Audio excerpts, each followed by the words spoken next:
сутрин рано, страх е там, но Бог е близо, не си сам. Слуга гледа, враг навред, коне войници, страх голям.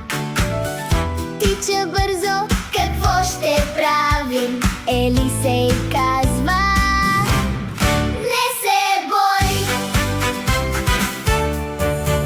Не се бой, бой, бой, Бог и с нас днес. Не се бой, бой, бой, посилен е от всеки враг.